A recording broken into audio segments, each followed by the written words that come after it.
my back like an old man. Every time I stretch my back, it sounds like bullets in a microwave, and I'm pissed about it. It's like a 50-50 in whether or not I'm able to like crack it from just doing stretches. I stretch every morning pretty well. You know, like What, I do AJ? like I need all to the get like you, stretches. bro. Dude, it's well I use it as a replacement for my coffee just because I don't have Ooh. caffeine, and so getting out of bed and stretching like in just about every way you can uh kind of just wakes me up, makes me feel loose and good for the day. I'm getting actually pretty close to being able to do the splits. Oh Not shit, there. dude. But yeah, Oh, that's yeah. what's up. That's what's up. It's not even like, that was a big goal of mine to do this. It was just more of like a nice way to wake up. And it just like one day I was like, you know what? Like, as I do all the leg ones, like sitting down on the ground too. And one day I Mm. was like, I wonder like how close I could get. And I was like surprised. And so now every day, like I give it a little try. I'm able to go just a little bit lower, like, Listen, that's every how you're two supposed to weeks. do Like, it, man. That's why yeah. gymnasts are so flexible. Is every day, like, and then you. That's why they train for so long. Every day they just stretch a little and a little and a little until you can do some amazing shit. So that's what's up, bro. Thanks. Yeah, it's pretty neat. Anyways, we've been recording, so if you want to say hello. Holy shit! Holy shit! Hi. We're probably gonna have to edit that curse word. Okay. Reframe. Hi, hello, mediocre gamer family. What's going on? AJ and I were talking about stretches and how I don't do them. And AJ can do the splits. I can't. That's one difference between us. Almost. Um, Almost. I'm not almost. gonna sit here and claim I can. I You mean, know, you're closer than me. Like literally, every time I try, like every time I think about touching my toes, my back hurts. hey, Um, I can uh, touch past my toes. I get my palms almost on my feet. We're oh getting there. wow. Oh wow. See, I need to actually stretch more. I've been saying that for years. And the fact that you do it, I don't feel bad about myself. I'm just jealous. Anyway, that's not what we're talking about. This is a gaming podcast. And today we're talking about the astounding lack of games. AJ. Yeah, so last year we were spoiled as a gaming community. We just got hit after hit after hit, and even the beginning of this year has been pretty decently heavy. Between the Final Fantasy VII Rebirth, Rise of the Ronin, which I know we talked about Mhm. previously, but I mean it's still a pretty good game all things considered. Yeah. Dragon's Dogma 2, Helldivers 2, Persona 3 Reload. I mean, we've been hit with some good games in the first quarter, but the rest of this year looks super underwhelming. Yeah. I mean, okay, so time out. Because underwhelming, I don't know if that's fair. My camera's a little high. I'm sorry. Y'all, I'm running on not a lot of sleep and a dream, so bear with me for a second. But I don't know if underwhelming is the word. Black Myth Wukong looks really good. Star Wars Outlaws looks really good. You're a Star Wars guy. You can agree to that. Arc 2 is just a reskin arc. We don't have to talk about that. But Stalker 2, Trouble in Chernobyl, that's not the actual name of it. I forget what it's called. Stalker 2 looks great, even though Xbox seems to not think so because there has been literally no press about it. I was looking. I was like, did I just miss something? And Xbox is actually pushing this game? No, it's supposed to come out in the middle of the summer. It's supposed to be the summer blockbuster, the year Sony doesn't do anything, and there's nothing. It makes me nervous. It makes me nervous because why? I'm worried that they don't have faith in this game because I think it looks good, just like you, Anthony. Like a lot of other people. I think it looks good, but I'm getting worried with their lack of confidence behind the game that it's gonna kind of just be like a Call of Duty campaign or like just Maybe. like a Wolfenstein like style. Or like not style, but like quality, which is a quality game. Don't get me Mhm. wrong, but it's not gonna pump the numbers I'm sure they want this game to hit. Quick question. Did you ever play the first Stalker or see the first Stalker be played? I have not played it. I've seen gameplay.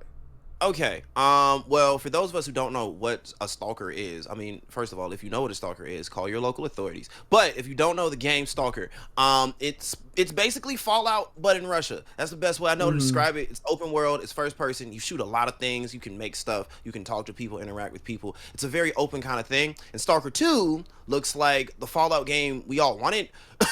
Yeah, yeah. I guess I should rephrase how I worded that. Call of Duty campaign may not like, and same with Wolfenstein. Maybe it's not as streamlined, but like from all of the material I have seen. I haven't seen everything about Stalker 2. It feels I haven't gotten that sense of open world wasteland too much. You know, Yeah.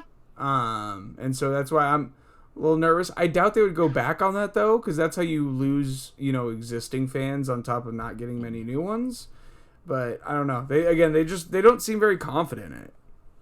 They don't. They don't. Now, granted, Xbox has just been doing weird stuff. Ever since they had that whole year of no major releases, really like more than a year, wasn't it? It was like upwards of like 12 months. Moral to the story is, they went a long time. I said upwards of 12 months, so at least a year. Okay. So let's say a year. Let's just say a year. That's a good number. Okay. So they went a year with no major releases after Halo Infinite, which, as described by the leaked emails, a worst case scenario. No game company wants to go a year of no hard hitting games, especially when your competition is Sony and you got God of War Ragnarok, The Last of Us Part 2, even though nobody liked it. I thought it was actually kind of a cool game. But you got Sony dropping hit after hit. The Spider-Mans. Oh my goodness, how could I forget the Spider-Mans?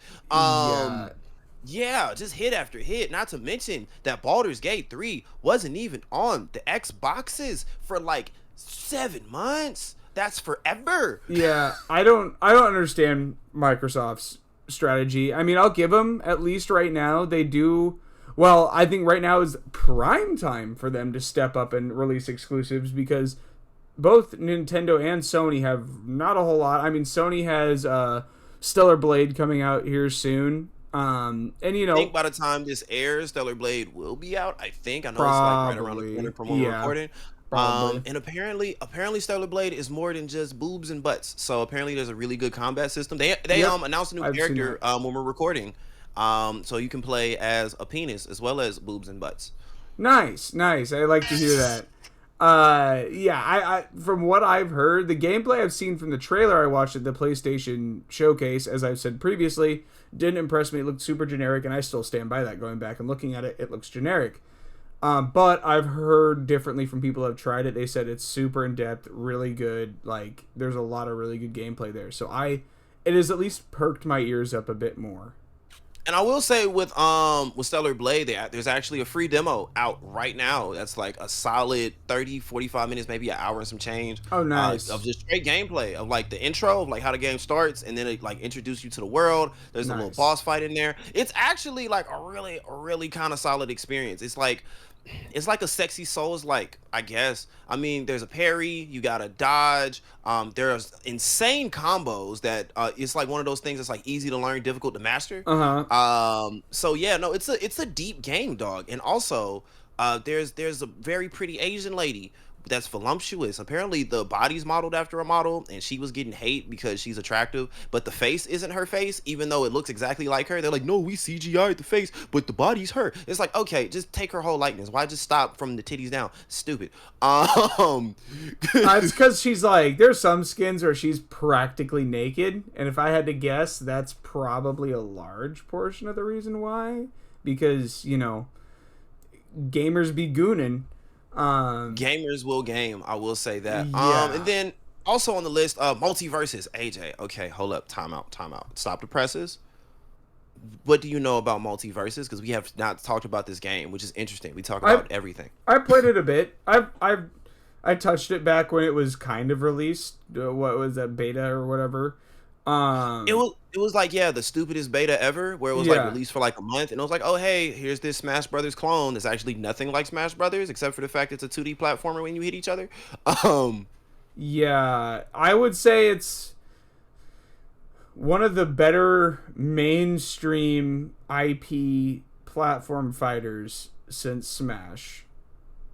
And that's saying something, because there's been a lot since Smash. I guess I more mean like, like I said, mainstream IP. So like, there's Rivals of Aether that has come out. That game, granted, it's not new. That game is a phenomenal take on it. So there are good ones.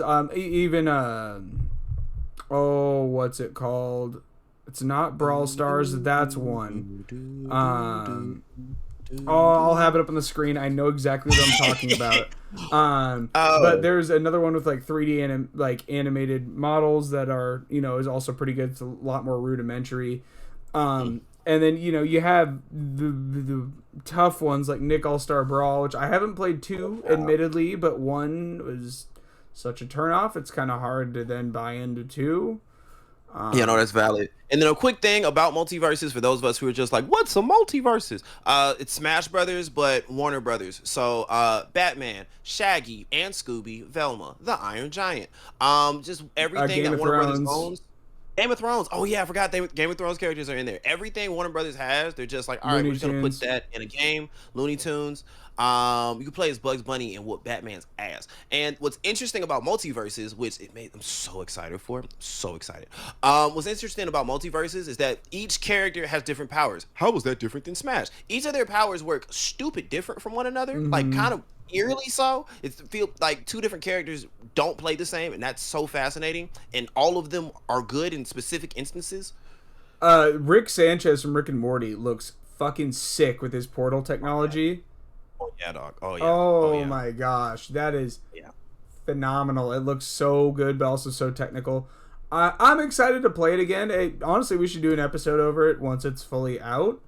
I'm down. We could honestly just do like a platform fighter thing, just because there's so many companies trying to tackle the juggernaut that is Smash Bros. Especially since, as of right now, still I don't think it's gonna stay true. As of right now, Ultimate is Sakurai's last Smash. He is done. Whatever. And so, which, he deserves it. It's hard to complain with how much he's given us.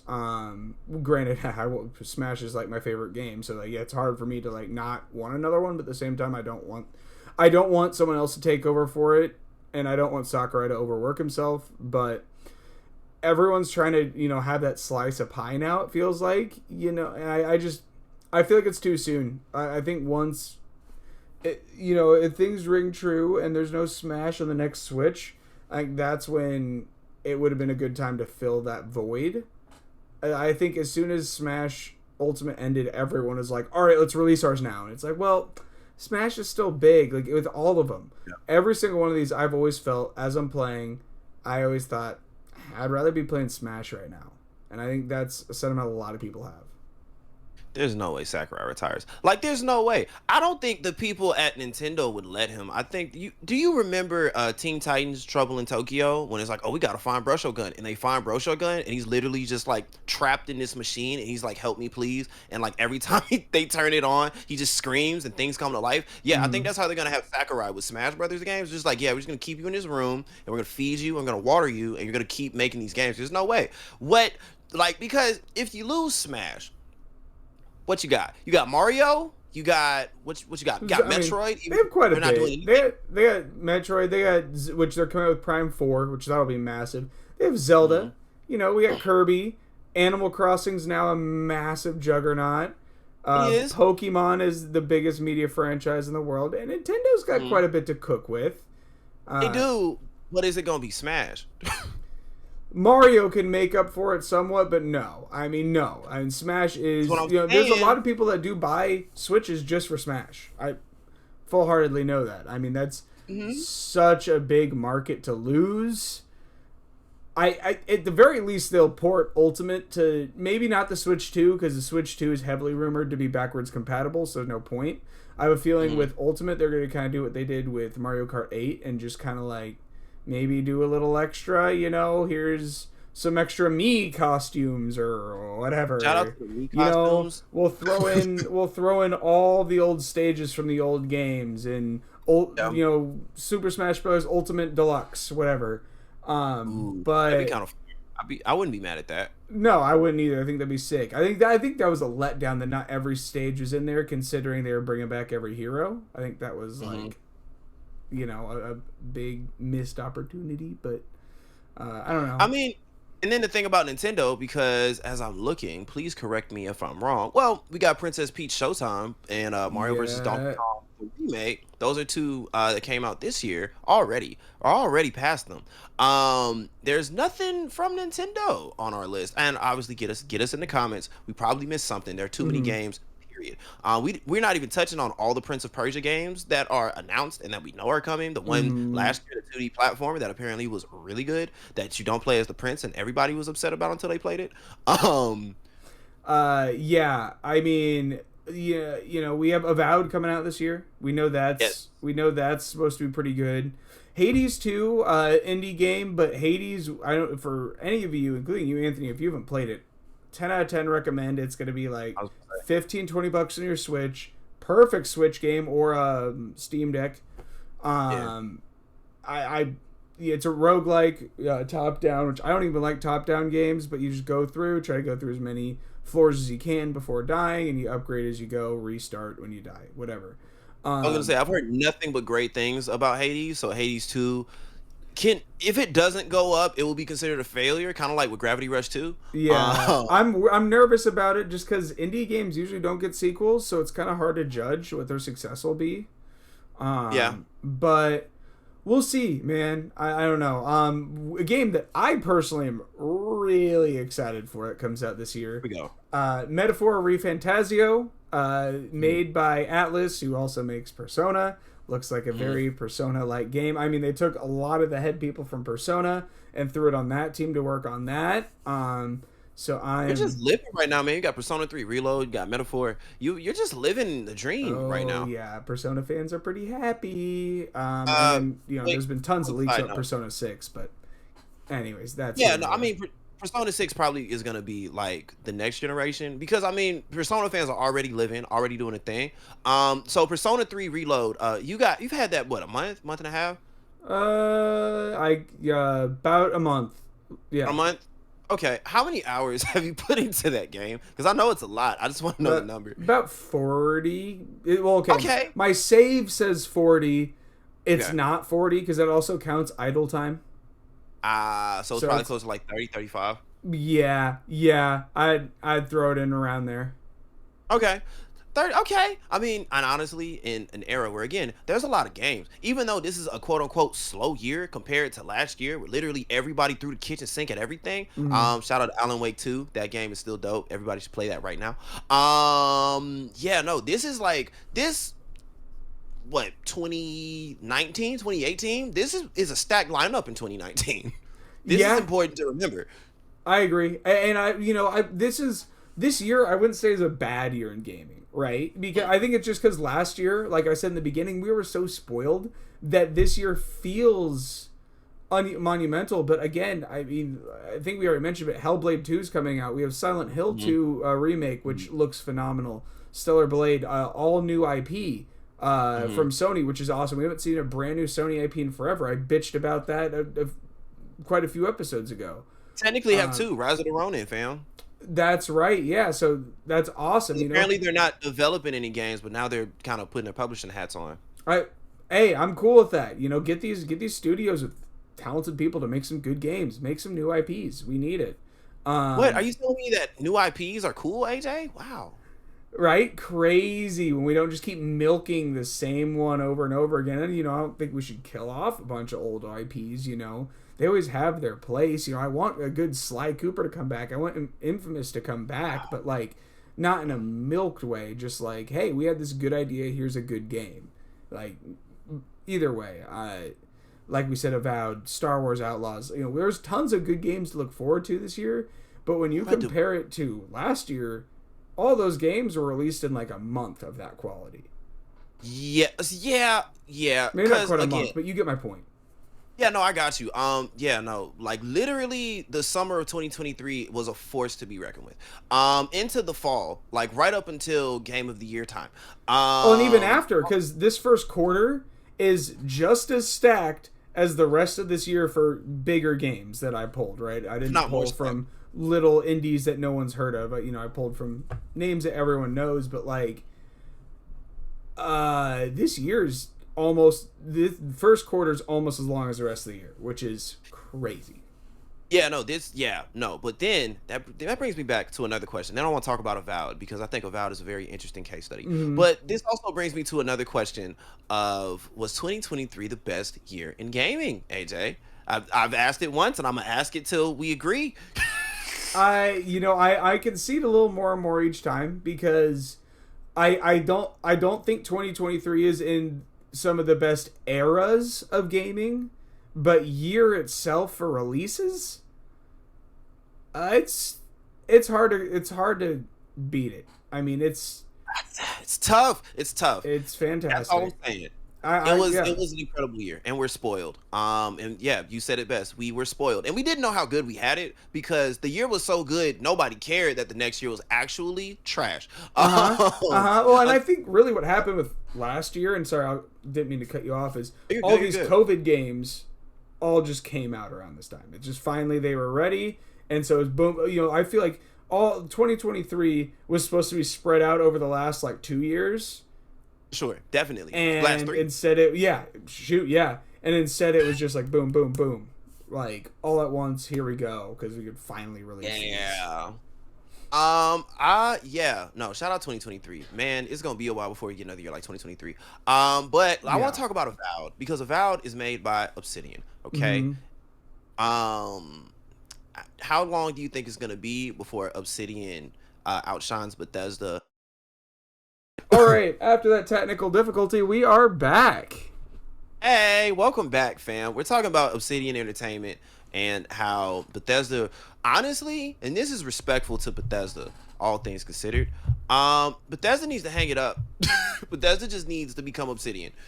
Yeah. If Bethesda doesn't hit with Elder Scrolls 6, which I doubt that's going to be the case, but then again, I was so confident Starfield was going to be a hit. If they don't hit with Elder Scrolls 6, they're in serious trouble. I mean, granted, Microsoft just bought them, so that helps them a lot, but and then on top of that, if Avowed does really well,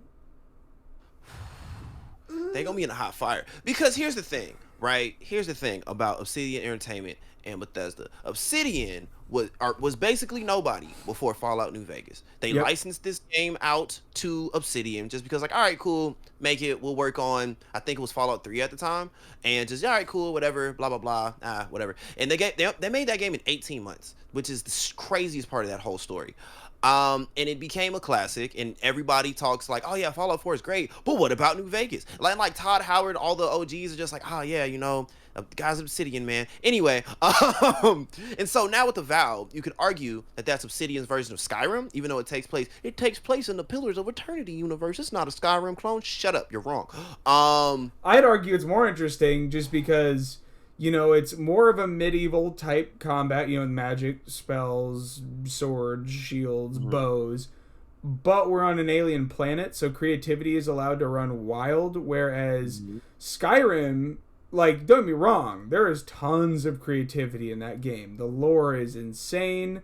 You know, there are, I mean, Bible length of multiple different things of lore, like multiple Bibles length. Like, it's crazy how much you can read in that game. But it's still, at the end of the day, no different than any other, like, medieval setting or genre. Like, it's dragons, swords, shields, magic, and, like, that era. Horses, carriages, like, all that basic stuff for the most part. There wasn't a whole lot of innovation within that genre. Whereas Avowed is allowed to go crazy because literally aliens. Dude, you can dual wield freaking wands, dude, and just that looks cool. I don't know how fun it actually plays, but it looks really cool. I'm so excited, honestly. It looks so good. And then don't even get me started on the Outer Worlds. And then it's like, oh, but Starfield's coming out. Interesting. The Outer Worlds come out, and then Starfield just so happens to come out. You want to know what Starfield did? It bombed. It bombed terribly. Did bad. Did awful. Did so bad, Bethesda is halfway going out of business. And here's the thing. And no one wants to talk about that but Starfield was disappointing. I think we all know that. I feel like everyone knows that. They want this game to be an 11 out of 10. It was an 8 at best.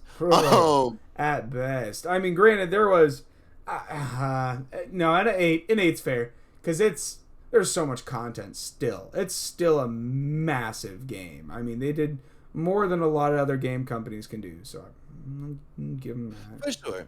For sure. And yeah, man. I just when's Bethesda gonna hang it up? Because here's the problem. The problem is the creation engine. It's the creation 2 now. Shut up. There's still a loading screen every time we go through a door in Starfield, which is unacceptable. The RE engine would never. And here's something interesting because I believe, let me double check this really quick. I believe that Avowed is actually in the Unreal Engine. Yep. As I say, I think that's true. But it's saying, and it looked beautiful. the engine doesn't make the game.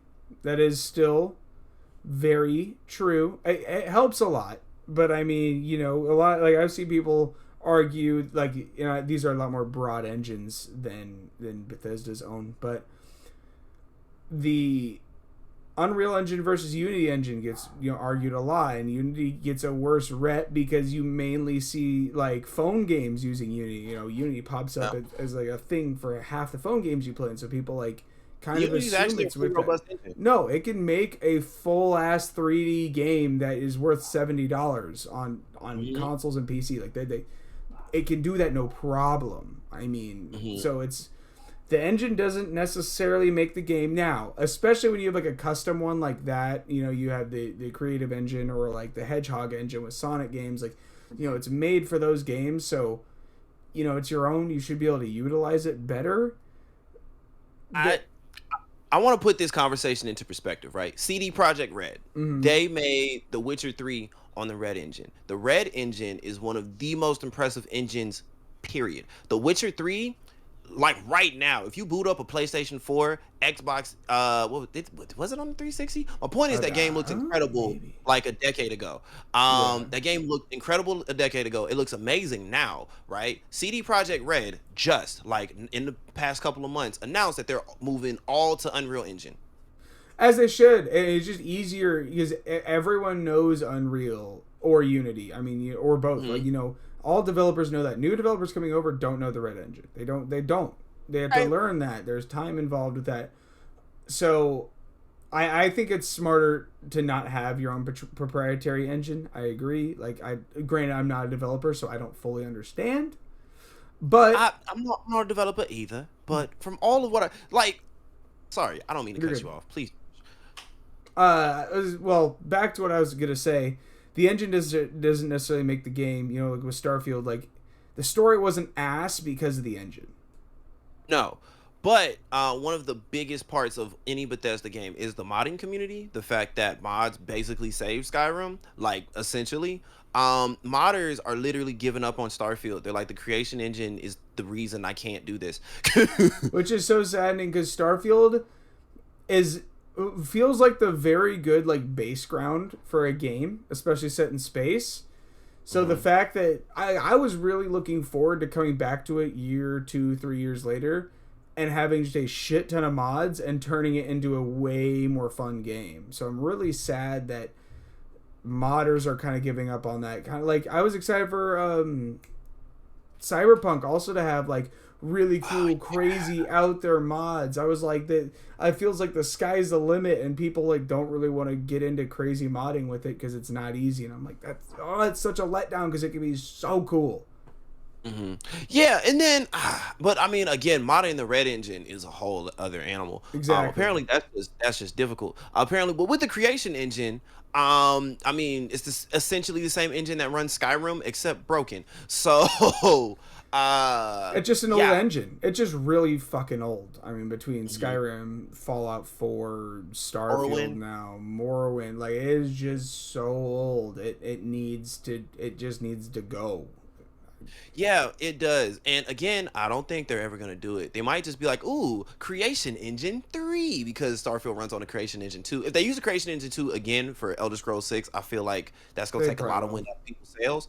I mean, yeah, you kind of built a whole engine and you used one game, and that was a flop. So they're like, we'll make the money back with the second one. Well, the Starfield wasn't a flop when they started Elder Scrolls 6 either, right? Like, they have a game on their hands in Elder Scrolls 6. You know, I'm sure it's not polished or finished, but I'm sure they had a playable game at least by the time Starfield released. Oh yeah, 100%. 100%. So man, it's too late. It's too late. All right. Exactly. Well, Avowed is officially a contender for Game of the Year, and Bethesda's just gonna have to throw in a towel. I don't know who's gonna do it first. I don't know if the people at Microsoft's gonna be like, nah, fam, like. I don't want to think about how much money Starfield lost. That makes me sad. Oh, it's not even funny. It's got to be millions. It's got to be up there with what Nintendo lost with Year of Luigi, where they lost like 400 something million over that year. It was insane. like it can't be understated how unimpressive the Starfield sales numbers were. However, all Avowed has to do is deliver, and Be good. Obsidian has never not delivered. I will give them, they don't have nearly as much pressure, you Oh, know? Like, not even, like, everyone coming into Starfield is like, this is going to be Skyrim, but in space. Like, this is going to it be was. such a, I want to point that it out. was. But they were like, this is going to be such a monumental game. Like, no, like, games won't be able to touch this for years. This is going to be the penultimate space game, and it's not. And now the penultimate space game has to be Star Wars Outlaws. Which, honestly, I'm almost sad that it's Star Wars. Here we go. Come on. Because we're Star Wars people, I love AJ. Star Make the Wars. Force I be with absolutely you. love Star Wars. I've wanted a space game where you're like a bounty hunter for ages, right? Like I wanted to do that with Starfield. I wanted to be, and you like kind of can, but bounties aren't worth shit. They're not fun to do. They, it's stupid. And so, like, I've always wanted a space bounty hunter game, and so I just hope that this is that game, and it doesn't have just a shit ton of Star Wars fan service flavor crazy shit. I hope it's more focused on like space bounty hunter side. It kind of is. Have you seen any of the gameplay for it? Any of Mm-hmm. the anything? It looks interesting. It The fact does. that there is contraband, the fact that there is a dialogue system, the Yep. fact that the gameplay is impressive, and then granted, because everybody's on Starfield super tough for all the loading screens, and it's like, oh, but when you get into space in Star Wars Outlaws, there's the loading screen there. It's just the ship shaking around through the clouds. Yeah, but you see how it wasn't a black screen? Can you see how it didn't have the loading bar, and it tricked you into thinking you were playing the game the entire time? Yeah, yeah. Well, honestly, like I think loading screens are fine because the Starfield ones were quick. They didn't not like they took eons to load. I think people did blow it a little out of proportion. What was bad is the how often it was. That was There we bad. go. That was bad. The length of it wasn't. People were being crybabies about that. Truthfully, I mean, like how much I had to load and how quickly I had to do it. Is fine. What's even dumber is there's a exponentially faster way to fast travel, and they don't tell you how to do it. Instead Tell the of people. instead Break it down. of fast traveling to your ship, walking into your ship, walking to the cockpit, selecting a planet, fast traveling to said planet, and then having to like load out of your ship, you can just select where to fast travel from the ground as long as you aren't encumbered, and it would automatically fast travel you there outside of your ship, one loading screen.